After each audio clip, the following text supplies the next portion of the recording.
आम्हाला पाण्याची अधिकची सोय पाहिजे, फेऱ्या वाढवायला सांगा.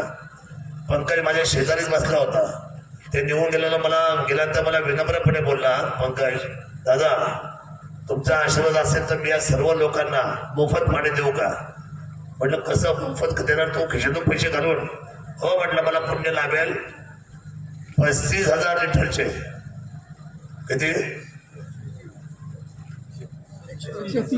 35,000 लिटरचे किती टँकर? 130. जोपर्यंत पाऊस पडत नाही देणारा हा पहिला दातृत्व माझा सहकार्य, लक्षात ठेवा. जाणीव ही तळमळ खरं तर माणसाच्या राजकारणामध्ये जय विजय पराभव हा नंतरचा विषय आहे, परंतु सांध्या पद्धतीने काम करणारा मला सहकार्य भेटला, मला याचा खूप आनंद झाला. आणि त्याने काम हातामध्ये घेतलं. काही रस्ते पदर पैशाने तयार केले, बरेचसे काम हातामध्ये घेतल्यानंतर माझ्याकडून निधी मिळत नव्हते, पुढे माग होतो. तर त्यावेळी मी माझी आमदार होतो, माझी परिस्थिती अतिशय वाईट होती. दमदमा मोठा होता, नाव मोठं होतं, प्रशासन पकड मोठी होती, परंतु विद्यमान आमदारांच्या हातातून पैसे जाण्याची आपल्याकडे प्रोटोकॉल्स आहेत. पण माझ्या नावाची उंची असल्यामुळे आणि सरकारमध्ये मी आदरणीय एकनाथ शिंदे साहेबांवर असल्यामुळे मी बरीचशी कामाला त्या ठिकाणी गती दिली. आपल्याला माहिती आहे की या समोरचा सुद्धा जो रस्ता झाला नंतरच्या काळामध्ये कुठला खांडसरीचा, आणि त्याच्या पुढचे मी आता पैसे टाकले. म्हणजे असे खूप सारी कामं पंकजने सुद्धा त्याच्यामध्ये कागदपत्रामध्ये फार पूर्तता केली. मी तुम्हाला सांगू, कोणी काही म्हणू द्या, पण आता इथून पुढे पंकज आणि तुमची सर्वांची साथ, कारण तो वयाने लहान आहे, म्हणजे एकनाथरावांची साथ त्यांना लाभेल, चंद्रकांतरावांची साथ त्यांना लाभेल, इथे कॉन्ट्रॅक्टरची बांधे आली तुमच्या सर्वांची. पण मात्र आमचा पंकज तुमच्या शब्दाच्या बिलकुलही पुढे जाणार नाही, तुमच्या बरोबरीने तुम्हाला बरोबर घेऊन या राजुरी बरोबर या गटाचं संपूर्ण असलेलं विकासाचं काम तो 100% पूर्ण करेल. स्मिताची साथ त्याला राहणार आहे. स्मिताताई, मला तो विषय वाटला, मी जेव्हा त्यांना पाहिल्यानंतर मी म्हटलं की आता उमेदवार जेव्हा बाहेर पडेल, मी पंकजला म्हटलं, पंकज अरे स्मिता बोलेल का समाजात? म्हणून दादा तुम्ही काही काळजी करू नका, माझी धर्मपत्नी उल्हासरावची कन्या आहे आणि मी तुमच्या तालमीत तयार झालेलो कार्यकर्ता आहे. मी पण बोलेल आणि माझी बायको सुद्धा बोलेल. आणि हा विश्वास, खरंच हा विश्वासच लागतो माणसाच्या आयुष्यामध्ये. एकदा माईक हातात घ्यायचं आणि बोलायचं काही सोपं काम आहे का? बिलकुल सोपं काम नाही, परंतु त्यांनी सार्थकी करून दाखवलं. आज तुमच्या समोर जिल्हा परिषदचा आमचा उमेदवार सुद्धा बोललाय. आदरणीय पंकज आता समाजामध्ये वावरत चाललेला आहे.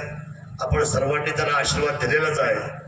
मी या जिल्हा परिषदेच्या बाबतीमध्ये एक गोष्ट आवर्जून सांगेल, मी या मागच्या 25 वर्षाचा अभ्यास केला जिल्हा परिषदचा.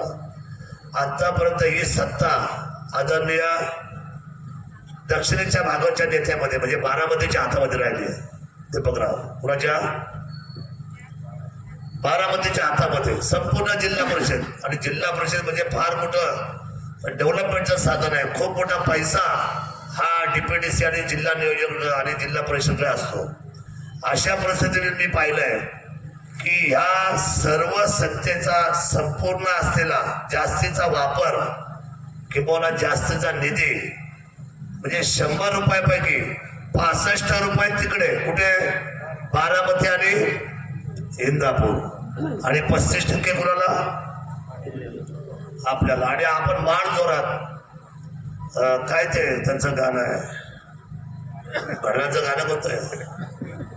राष्ट्रवादी पुन्हा. हा ठीक आहे, पुन्हा तुम्हाला देऊ म्हणाले, पण आमचं काय? आम्हाला 35% तुम्हाला 65%. आता हे किती वर्ष चालणार? त्यामुळे अध्यक्षपद आम्हाला एकदाच आले फक्त आयुष्यात, ते पण का? रिझर्वेशन होतं म्हणून. कुणाच्या निमित्ताने? ट्रायबलच्या. याचा अजून एकदाही अध्यक्षपद पुणे जिल्ह्यातून उत्तरेला आलेलंच नाही. खूप गंभीर बाब आहे ही. तुम्ही म्हणता की आम्ही पालक आहोत, आम्ही सर्वांना बरोबर घेऊन काम करतो, आम्ही सर्वांगीण विकास करतो. मला सांगा, घरामध्ये समजा आई ज्या वेळेला मुलांना वाढते ताटामध्ये, ती काय भेदभाव करते का? कुठली आई भेदभाव करते? कुठलीही आई मुलांना भले ते आता आज कमी मुलं आहे, समजा कोण एक मुलाचे कोण दोन मुलाचे आहे, पण पूर्वी 8-8 मुलं असायची हो. 8-8, 7-7, 6-6 फार मोठे कुटुंब असायचे. पण गरीबातल्या गरीबात घरामध्ये सुद्धा कधीही भेदभाव झाला नाही. आज तुमच्या हातामध्ये सत्तेच्या छाव्या जनतेने वारंवार दिल्या आणि तुम्ही एवढा मोठा फरक केला. 65% निधी तुमच्याकडे दरवेळेला, 35% आमच्याकडे. आज आमच्या एवढ्या सगळ्या समस्या आ वासून बसलेल्या आहेत. दुसरी गोष्ट कळते की आम्हाला अध्यक्षपद कधीच तुम्ही दिलं नाही. ओपनचं अध्यक्षपद द्यायला पाहिजे होतं ना आतापर्यंत. साहेब अजूनपर्यंत एकदाही अध्यक्षपद ओपनचं आम्हाला आलेलं नाही. का दिलं नाही? एखादी सक्षम महिला का दिलं नाही?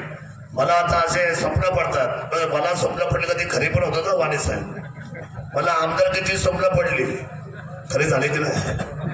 मी नवीन आलो म्हटलं मला आमदार व्हायचे. लोक माझ्या जवळचे लोक ढेकळात पडून हसायचे. अरे म्हटलं या फार येडा माणूस आला भाऊ, फार येडा माणूस मुंबईचा, हा म्हणतो आमदार व्हायचे. पण ते स्वप्न पडलं. बघा स्वप्न पडणं फार गरजेचं असतं.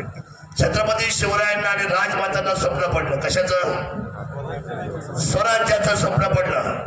स्वराज्याचं स्वप्न पडलं म्हणून स्वराज्य उभं राहिलं. क्रांतिकारी म्हणजे सर्वात पहिले मंगल पांडे यांना स्वप्न पडलं कशाचं? स्वातंत्र्याचं स्वप्न पडलं. स्वातंत्र्याचं स्वप्न पडलं मंगल पांडेजींना.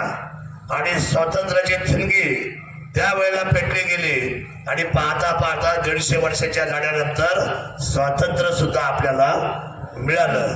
आता मला एक स्वप्न पडलंय पुन्हा, जिल्हा परिषदेच्या अध्यक्षपदावर ह्या वेळेला उत्तरेच्या बाजूने म्हणजे शिवसेनेचा जिल्हा परिषदचा अध्यक्ष पुणे जिल्ह्यावर विराजमान झालेला असेल. किती सुंदर स्वप्न आहे विलासराव. इतकं सुंदर स्वप्न मला पडलंय का? तर तो जो रेशो बिघडलाय ना 65 आणि 35%चा, तो आता आपल्याला